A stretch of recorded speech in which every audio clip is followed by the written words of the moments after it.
नमस्ते प्यारे साथियों।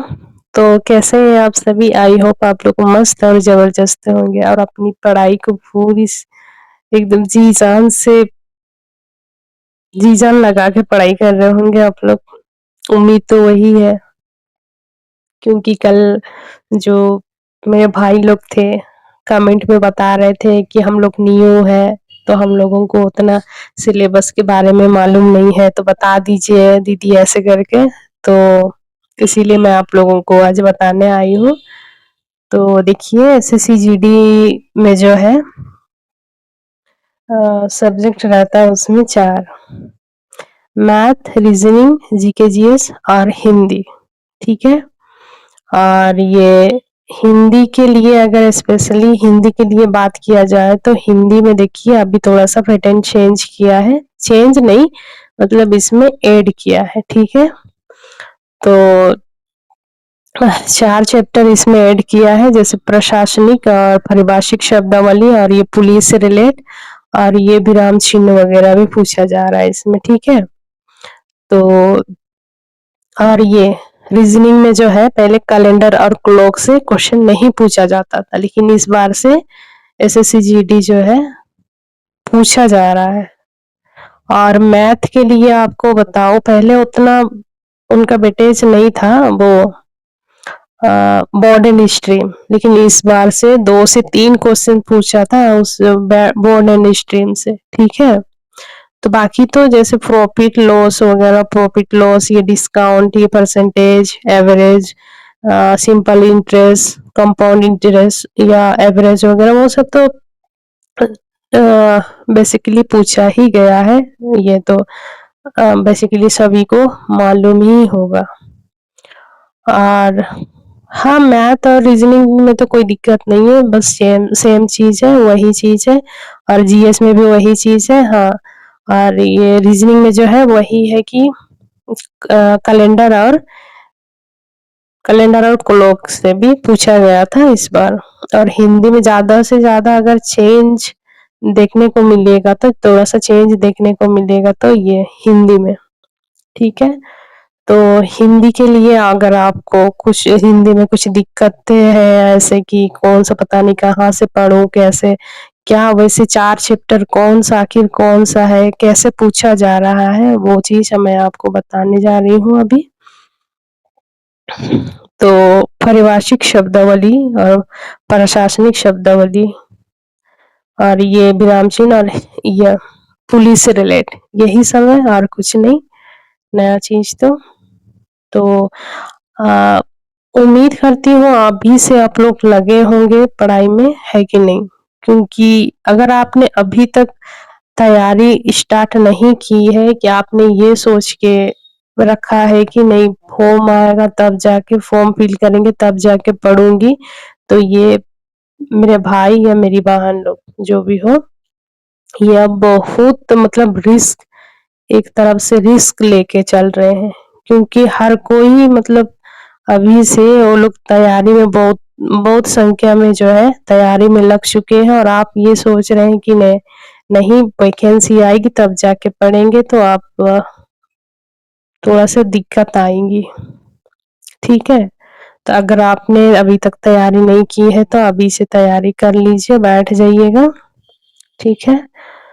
तो वही और हाँ, एक चीज़ है कि आप लोग मॉक ज़रूर लगाइए, अभी उतना नहीं भी लगाइएगा, डेली नहीं भी लगाइएगा अभी, तो कम से कम वीकली आपको लगानी चाहिए, ये अनुमान है मेरा। तो आप लोग वीकली वीकली जो है आप लोगों को लगानी चाहिए, डेली नहीं भी लगाइएगा तो भी कोई दिक्कत नहीं है अभी के लिए। लेकिन जब वैकेंसी आएगी आप फॉर्म फिल करेंगे अभी से देखिए अभी से अगर आप तैयारी कीजिएगा ना, तो आप सिलेबस कवर कर पाएँगे और कंप्लीट कर पाएँगे और जब वैकेंसी आएगी तब तक आप बहुत आगे निकल चुके होंगे। वैकेंसी आएगी तो केवल आपको क्या करना है, मॉक देना है, रिवीजन करना है, मॉक देना है, रिवीजन करना बस यही काम आपका हो मतलब बचा रहना चाहिए। सिलेबस ऐसा नहीं है कि वैकेंसी आने के बाद में आप सिलेबस जो है कंप्लीट कर रहे हैं और 1-2 सप्ताह बचा है एग्ज़ाम को, उस टाइम आप मॉक लगा रहे हैं, रिवीज़न कर रहे हैं, तो थोड़ा-सा दिक्कत होगी आपको। लाइट आया। तो यही है। तो हिंदी के लिए अभी थोड़ा-सा आपको बता देते हैं। वैसे तो मैं बताती ही रहती हूँ हर वीडियो में। तो आज का क्या रहेगा पारिभाषिक शब्द में, तो देखते हैं 4-5 देख लेते हैं, 4-5 ज़्यादा नहीं है। अधिवक्ता, अधिवक्ता का पारिभाषिक शब्द जो होता है एडवोकेट होता है। देखिए एडवोकेट और अधिवक्ता में वही चीज़ बोल रहे हैं। अधिवक्ता और वकील में अंतर है। जैसे अधिवक्ता है ना, एडवोकेट जो होता है वो ड्यूटी में रहते हैं। वो कानूनी तौर पर वो केस लड़ रहे होते हैं, लेकिन ये वकील जो होता है केवल डिग्री लेता है। लॉ का पढ़ते हैं जो वकील होता है वो केवल डिग्री लेते हैं, और अधिवक्ता एडवोकेट जो होता है वो केस भी लड़ते हैं। ठीक है। तो इंडोर्स, इंडोर्स का होता है पृष्ठांकन। इनरोलमेंट, इनरोलमेंट का होता है नामांकन। मैडिफिकेशन, मैडिफिकेशन होता है संशोधन। जेनुइन, जेनुइन का तो आपको पता ही है कि जो जेनुइन जो है वो वास्तविक होता है। उसके बाद में सीमांकन का होता है, सीमांकन का होता है डिमार्केशन। ठीक है, डिमार्केशन, सीमांकन का होता है डिमार्केशन। अमेंडमेंट का होता है कमी, अमेंडमेंट का होता है अमेंडमेंट। और ये बस यही तक। अच्छा, डिसमिस, डिसमिस पिटीशन का होता है निरस्त याचिका, निरस्त याचिका। थोड़ा सा हमको जो है प्रॉब्लम होता है बिना चश्मा का, चश्मा पहन लेते हैं। ठीक है, अब कोई दिक्कत नहीं होगी। लिक्विडेशन, लिक्विडेशन, लिक्विडेशन का होता है परिसमापन। और अच्छा, थोड़ा सा जो है ये पुलिस से रिलेट क्वेश्चन भी थोड़ा सा देखेंगे। ठीक है, जो मेरा शिफ्ट में जो पूछा गया था पुलिस से रिलेट, कौन सा पूछा गया था आपको बता दूं। ये गश्त, गश्त मतलब पेट्रोलिंग, पेट्रोलिंग, गश्त पेट्रोलिंग के लिए जो पुलिस जाती है ड्यूटी के लिए, नाइट ड्यूटी पेट्रोलिंग के लिए, तो उसको कौन सा डायरी में लिखा जाता है, वो चीज पूछा था। उसमें ऑप्शन था जीडी, जीडी, और ऑप्शन था रोज नमचा, जीडी और रोज नमचा ऐसा करके ऑप्शन जो था, हाँ ऑप्शन जो है उसमें था।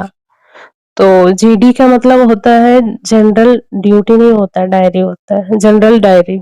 जनरल डायरी में लिखा जाता है, जैसे पेट्रोलिंग गश्त के लिए जो जाते हैं ड्यूटी, तो उसको जनरल डायरी में लिखा जाता है। ये मेरा कब पड़ा था, 25 मई, 25 मई को पड़ा था सेकेंड शिफ्ट में। तो ये चीज पूछा गया था। ठीक है। तो आरोपी द्वारा, और एक क्वेश्चन है कि आरोपी द्वारा अदालत या पुलिस को दिया गया लिखित वचन की वह शर्तों का पालन करना, उसको पुलिस की भाषा में क्या कहा जाता है।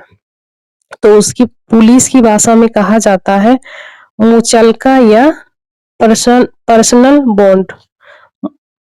मुचलका, मुचलका का ही इंग्लिश होता है पर्सनल बॉन्ड। और दूसरा नंबर है अदालत द्वारा जारी समन या नोटिस को संबंधित व्यक्ति तक पहुंचाना, तामील कराना, इसको पुलिस रिकॉर्ड में क्या कहा जाता है, पुलिस की भाषा में या फिर पुलिस रिकॉर्ड में। तो तमीम, तमीम को सर्विस ऑफ समन भी कहा जाता है, तमीम। ठीक है। तीसरा क्वेश्चन है अपराध स्थल को सुरक्षित रखने की प्रक्रिया को क्या कहते हैं। ये तो आपने सुना ही होगा। जैसे हम लोग का में क्या था कोरोना काल में, कोरोना काल में क्या था, कोरोना काल में जैसे कहीं भी कोई सा भी बिल्डिंग में या तो कोई सा भी घर में जब कोई कोरोना पॉजिटिव पाया जाता था, तो वो घर या फिर मोहल्ला को ही पुलिस क्या करती थी, सील कर देती थी। ठीक है। तो वही है सीलिंग करना अपराध स्थल को। अपराध का स्थल को इसलिए सील किया जाता है ताकि वहां पे जो कुछ भी सबूत रहता है वो मिट ना सके। तो मान लीजिए यहाँ पे घटना हुआ था, घटना स्थल है, तो यहाँ पे जो है पुलिस आके सील करेगी ऐसे।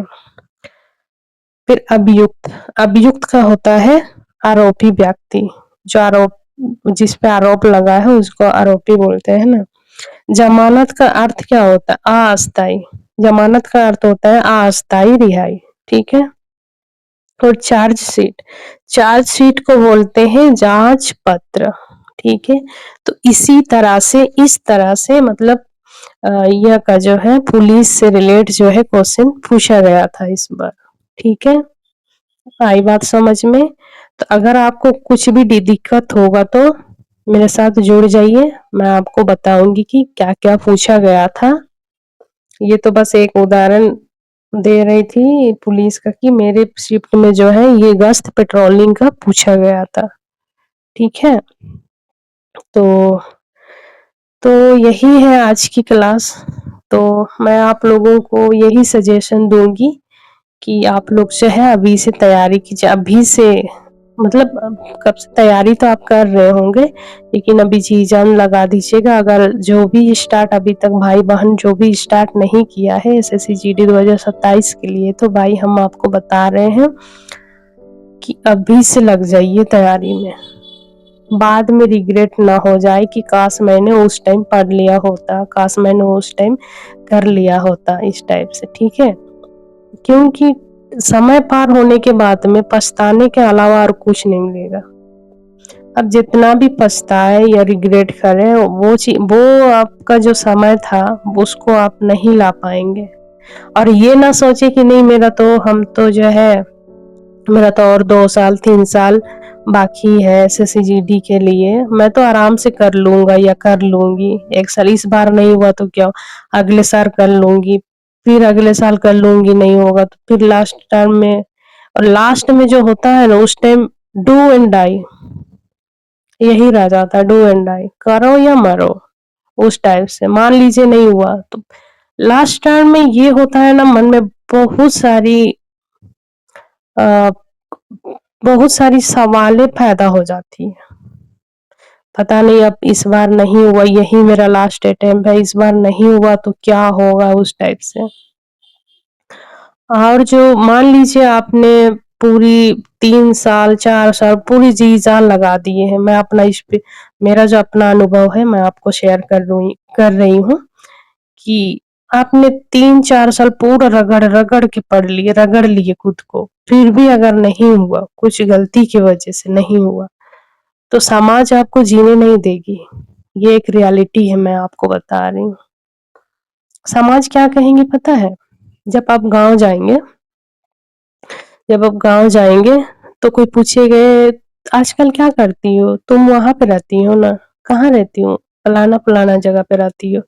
क्या करती हो? नहीं मैं तैयारी कर रही थी, या फिर तैयारी करती हूँ या करता हूँ कुछ भी।